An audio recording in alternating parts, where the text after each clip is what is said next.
Muli bwino ndithu malingana ndi maripoti nkhani zosiyanasiyana zimene zikubuka tsiku la lero lino zokhuzana ndi mayi Annabel Mtalimanja. Tikuona ngati boma ili focus kwambiri ku politics, ali focus kwambiri mondale chifukwa issue iyi ya mayi ndikhulupirira kuti inayamba kudzera mu nkhani yakhudzana ndi kusamuka kuti boma isamuke, kuti ameki isamuke. So kusamuka kumene amakufunako pana pakebe sipali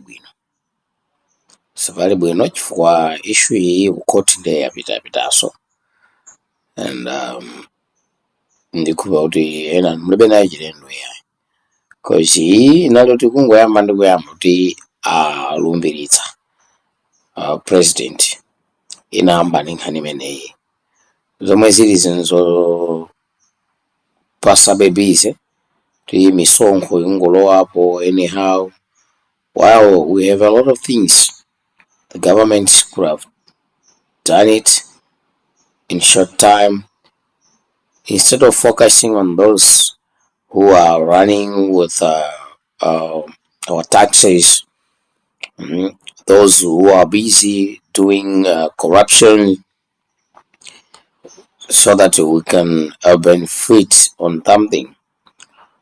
But no, we are not busy with that.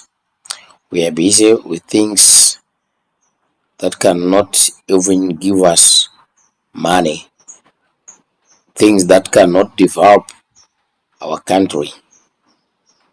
Because if we talk about Annabel Mtalimanja, at the end, we will be the one suffering.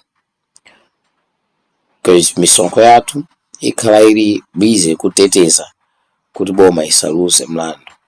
Lero kuli anthu amene akuyenera kupasidwa ndalama adye ndalamazo ndi cholinga choti apeze phindu la iwo okha, phindu limene lipindulire iwo okha. Zomwe zopasa manyazi kwambiri. Ndabayi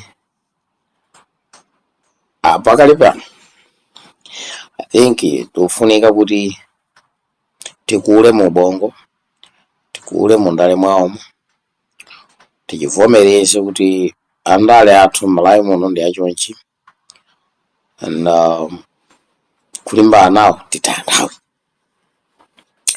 Ngati kuthekera kulipo kupita kunja, tiyeni tisaganizenso kawiri katatu, tiyeni tikapangisa kunjako pakawokha ngati kuthekera palibe, koma ngati kulipo tiyeni.